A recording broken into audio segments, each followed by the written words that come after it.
বুঝতেছি না ভিতরে যাইতেছে কি আর আইতেছে কি। এই জন্যই তো বললাম যে ভাঙা টাঙ্গা চড়াইনি।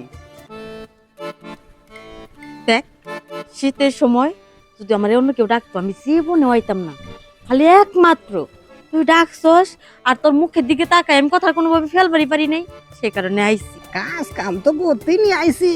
এখন আপনার সাথে প্রায় প্রায় দেখা হয়, আপনি এই কাজ করেন সেটা জানতাম না, পরে না জানতে পারলাম। দিয়ে আবার রেট মেট কিরকম কি নেবেন?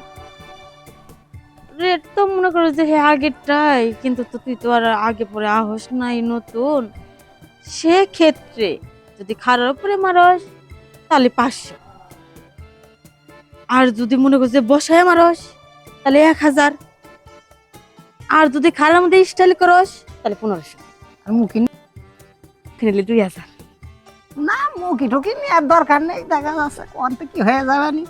তো ইয়ে আপা, এই আমার কাছে কিন্তু কোনো প্রোটেক্ট নেই। কে? প্রোটেক্ট। ও বুঝতে পারছি, প্যাকেট। হ্যাঁ হ্যাঁ, প্যাকেট। ওটা ছাড়া তো কাজ হবে না, কারণ আমি যে এই যে 500-1000 টাকা লেগে কাজটা করব, যদি আবার মনে করো যে 5000 টাকার কাম হয়ে যায় তাহলে তো ঝামেলা। তাতে সমস্যা নেই, আমার কাছে তো ওই নেই, ভাঙা টাঙা জড়াই নিলে হবে না, ল্যাকড়া ফ্যাকড়া। যাবো না তো। তাও ঠিক, ও তো আবার মনে করেন তেল তেলে ছাড়া কাজ হয় না। হ্যাঁ, দেখা যাচ্ছে ভাঙা টাঙা বানলে আবার কনে ছুটে যাবে নি, আরেক ঝামেলা। তাই এক কাজ করেন, কি? খাড়ার পরেই মারি। ঠিক আছে, খারার উপরে কিন্তু 1500, আর যদি খারার মধ্যে আবার পা দুতে এদিক ওদিক করস তাহলে কিন্তু রেট বাড়তে পারি। দেখি এই জায়গায় আসেন, দেখি ওনার দিকে আসেন। আর পাটা না তুলি তো হয় না। বাবা, আপনার তো দেখছি সেই লাগছে, এ একটু সরিয়ে দাঁড়ান। আবার ভুল করে পেঁপে গাছ ভিতরে দিয়ে দিস না। আরে না, পেঁপে গাছ যাবে কেন? নিচে নিচে রাখেন, পাটা নিচে রাখেন ওইটা। হ্যাঁ। খাড়ার পরে যখন মারতে হবে তাহলে তো কেমন থাকছে। দেখছি তো ভালোই, হুম, বুঝতেছি না ভিতরে যাইতেছে কি আর আইতেছে কি। এই জন্যই তো বললাম যে ভাঙা টাঙ্গা চড়াইনি।